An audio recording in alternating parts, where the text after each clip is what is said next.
And we begin tonight with a school security hoax. Nearly 20 campuses across our state went into lockdowns today, some caused by calls reporting active shooters and another for potential intruder. Officers have determined these calls were fake, some saying they were swatting incidents, a term for when someone makes a hoax call to 911 leading to a large police response. Our Sinclair stations were on scene at Burke and Buford high schools, plus Myrtle Beach Middle School. You can see police and crowds of parents waiting for students to be released. The situations you see on your screen have been cleared by local police.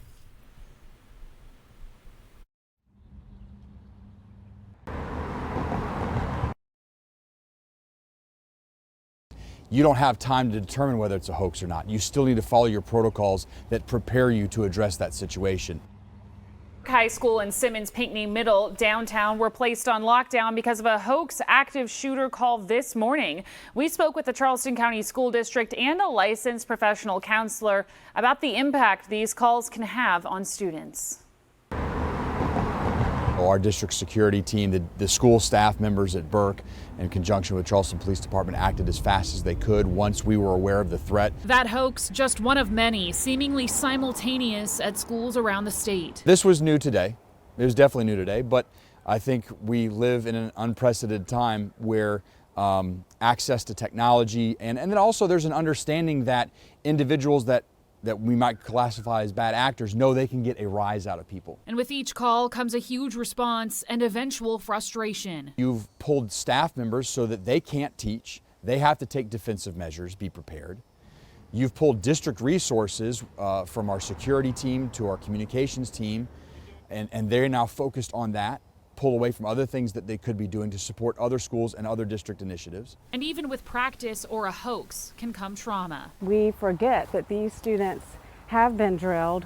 They have, gone through the psychological trauma of having to practice for this. Margaret Taylor, a licensed professional counselor, says sometimes students can experience PTSD or fear and won't want to return to school. Which comes with flashbacks, re-experiencing the trauma throughout the day. It could be avoidance of wanting to go to school the next day. Anger, depression, irritability. She says parents should let their child know they can talk about their experience and should also take advantage of school counseling resources. But I think it's just letting your student know that they're not alone and giving them the chance to vent their worries, talk them through it. CCSD says it was fully prepared to protect the students. We did what we were supposed to do today, across the board. Charleston police say when the call came in this morning, they were on the scene within minutes.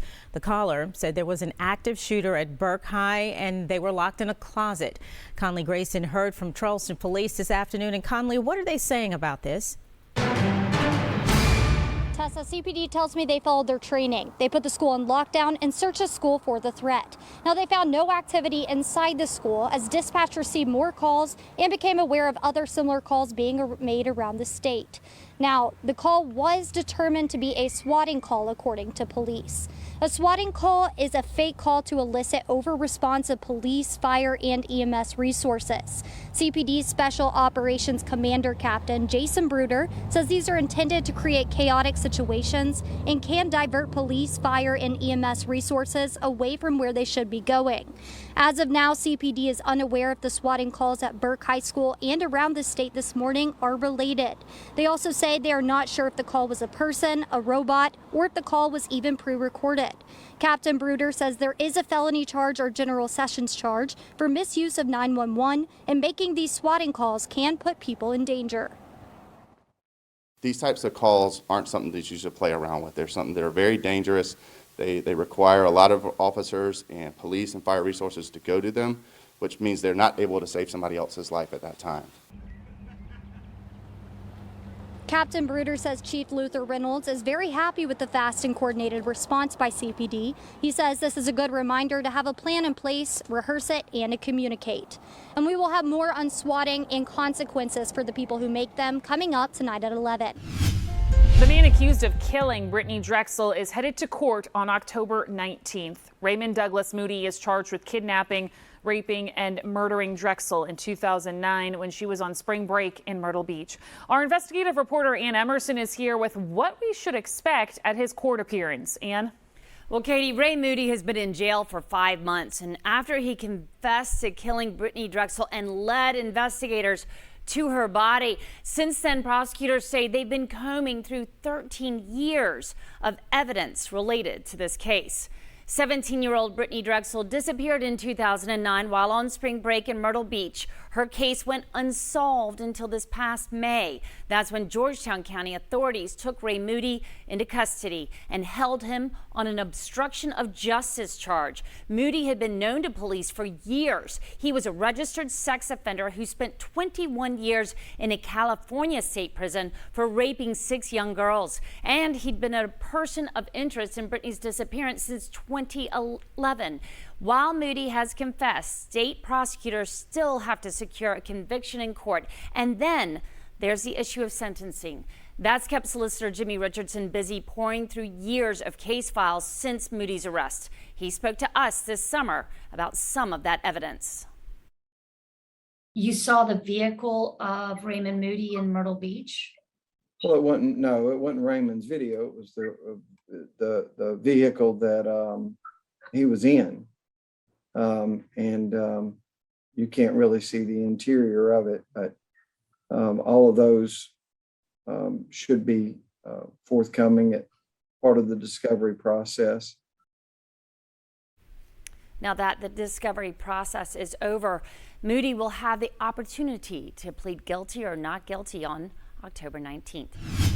Well, new this morning, the Berkeley County EMS system, like many others, has been dealing with staffing shortages, but new information shows that these vacancies could be nearing a breaking point. Sean Mahoney is working for you at the Berkeley County EMS station in Somerville. He sat down with the chief of emergency management department to find out just how this is affecting their response times. It's a story, an exclusive story you'll only see on ABC News 4. Sean, good morning.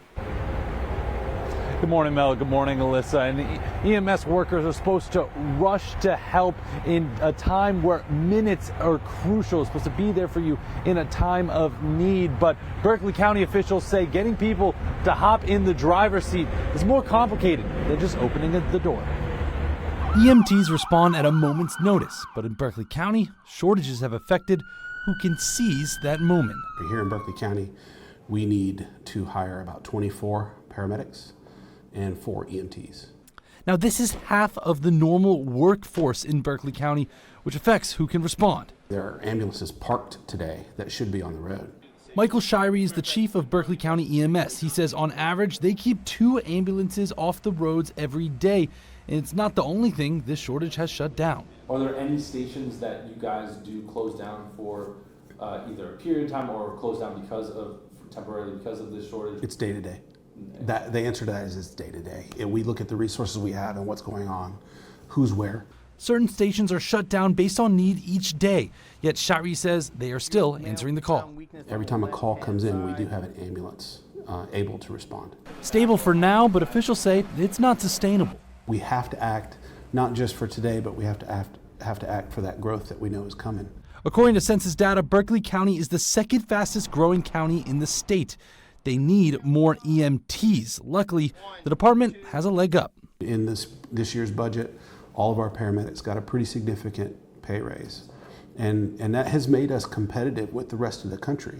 However, not just anyone can take these calls. People get into this line of work because it's something they really want to do. And unfortunately, wanting to do it and having the ability to do it are often not the same. It's a problem Shirey says needs to be fixed and something he personally wants to see done right. I have family that lives here in Berkeley County, and it's important for me to know that we've hired the right people who can provide the best pre-hospital care that someone needs.